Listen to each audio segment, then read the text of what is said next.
Assalamualaikum warahmatullahi wabarakatuh. Perkenalkan, nama saya Claudia Garadiana. Saya sebagai moderator di materi 0 sampai 20 menit.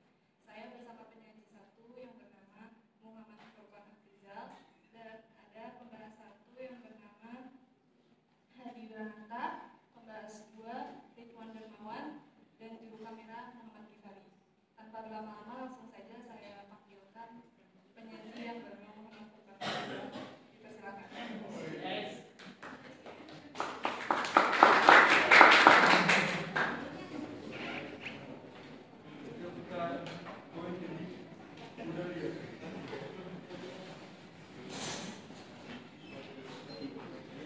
Mari kita saksikan bersama-sama 5 poin penting di menit 0 sampai 20 menit.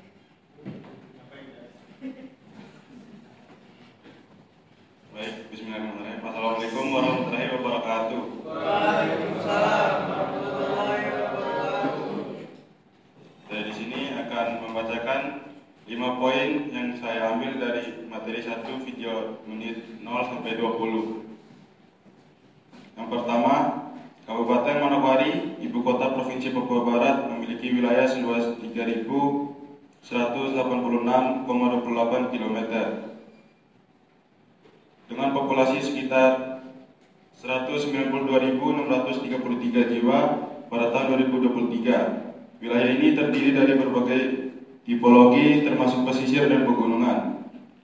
Yang kedua, masalah pemilikan tanah di Papua masih menjadi isu serius karena masyarakat tidak mampu membayar dan sertifikat tanah tetap ditahan. Solusi yang diajukan adalah pembayaran secara cicil untuk membantu masyarakat. Yang ketiga,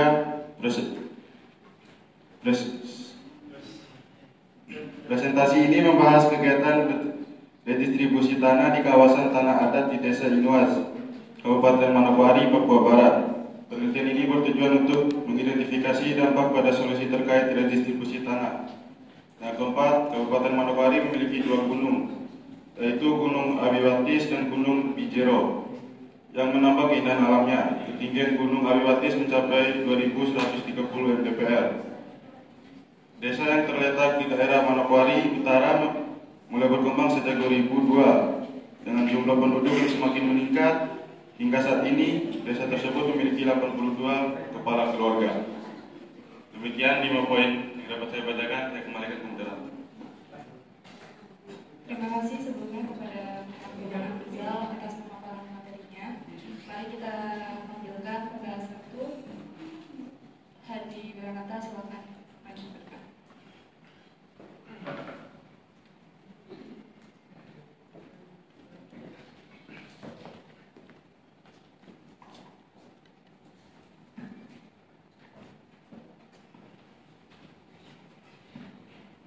Bismillahirrahmanirrahim.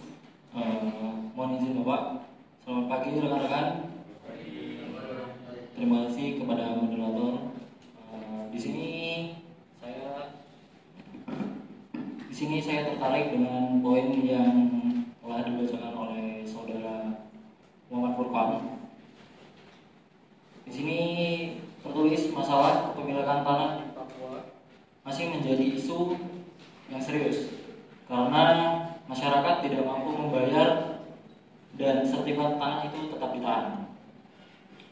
Solusi yang diajukan adalah pembayaran secara cicil untuk membantu masyarakat. Untuk poin 2 di sini saya memilih teori paradigma faktor sosial atau teori struktural fungsional.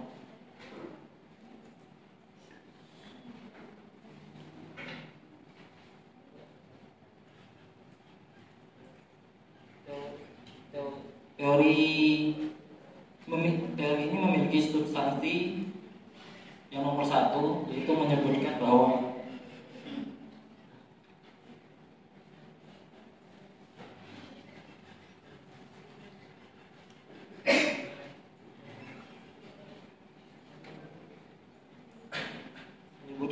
masyarakat memiliki suatu sistem sosial yang terdiri atas bagian-bagian atau elemen yang saling berkaitan dan saling menyatu dalam keseimbangan.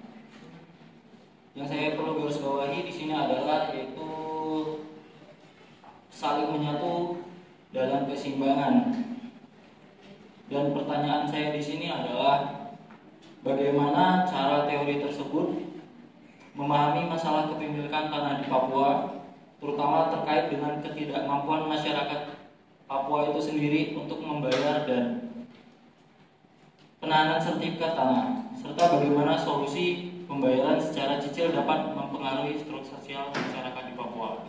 Mungkin itu saja yang bisa saya sampaikan. Saya kembalikan kepada moderator.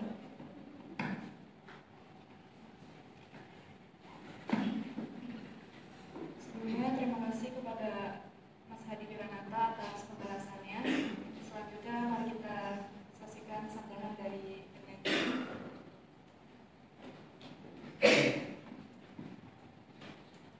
Terima kasih sebelumnya kepada Hadi Wiranata yang telah memberikan pertanyaan.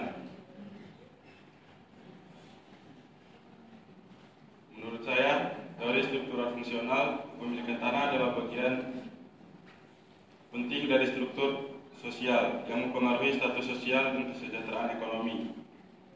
Ketidakmampuan masyarakat untuk membayar penahanan sertifikat tanah menunjukkan adanya ketidakseimbangan dalam sistem yang dirancang untuk mendistribusikan sumber daya secara adil. Masalah ini menciptakan ketidakstabilan sosial karena masyarakat tidak dapat mengakses hak-hak ekonomi dan sosial yang mereka butuhkan untuk berfungsi secara optimal untuk dalam masyarakat. Solusinya adalah melakukan pembayaran secara cicil. Dengan membayar dengan cicil, masyarakat dapat mengurangi beban finansial sekaligus mendapatkan hak legal atas tanah mereka. Dalam konteks struktural fungsional, ini dapat membantu memulihkan keseimbangan sosial dan meningkatkan inklusi ekonomi dan mengurangi ketidakpuasan sosial. Ya.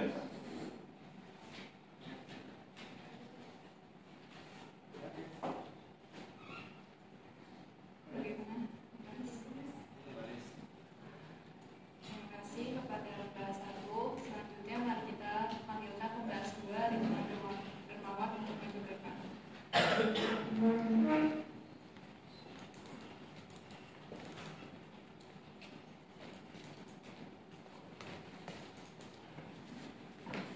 Bismillahirrahmanirrahim. Assalamualaikum warahmatullahi wabarakatuh. Yang saya hormati Bapak Aristiono Nugroho dan rekan-rekan semuanya. Pada kesempatan kali ini saya akan membahas poin ketiga yang disampaikan oleh penyaji Saudara Furqan, yaitu tentang kegiatan redistribusi tanah di kawasan tanah adat di Desa Inumas, Kabupaten Manokwari, Papua Barat, yang bertujuan untuk mengidentifikasi dampak dan solusi terkait redistribusi tanah. Saya mengaitkan dengan teori sosiologi, yaitu teori konflik bersubstansi distribusi wewenang dan kekuasaan yang tidak merata menjadi salah satu faktor yang secara sistematis menimbulkan konflik. Nah, pertanyaan saya untuk penyaji, bagaimana redistribusi tanah mempengaruhi dinamika kekuasaan dan konflik kepentingan antara kelompok masyarakat adat dan pihak eksternal di Desa Inumas? Mungkin itu saja, saya kembali ke moderator. Terima kasih Saudara Ridwan Dermawan atas penjelasannya. Mari kita saksikan sambutan dari penyanyi.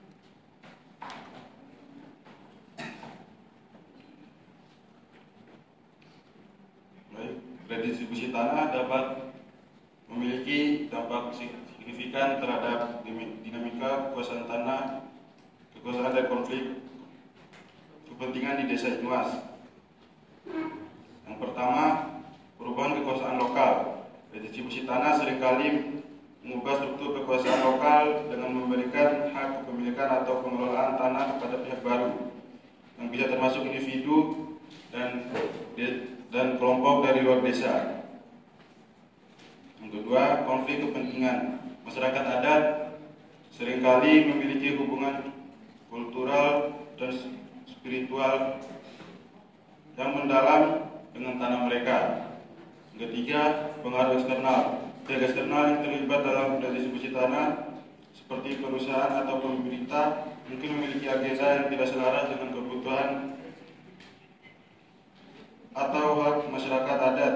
Ini dapat menyebabkan ketidakpuasan dan perlawanan dari masyarakat adat.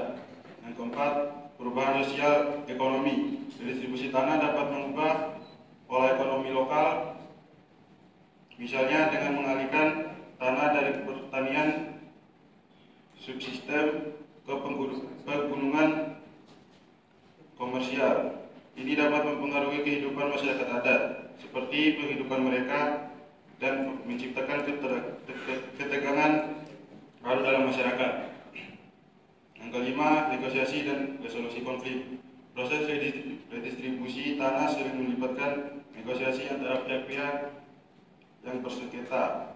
Bagaimana negosiasi ini dilakukan dan hasilnya dapat mempengaruhi seberapa baik atau buruk konflik kepentingan diselesaikan, dan bagaimana hubungan antara kelompok masyarakat adat dan pihak eksternal berkembang.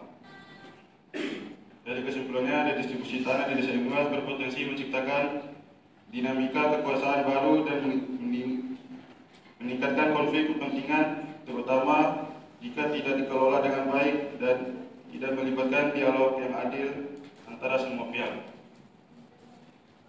Sekian.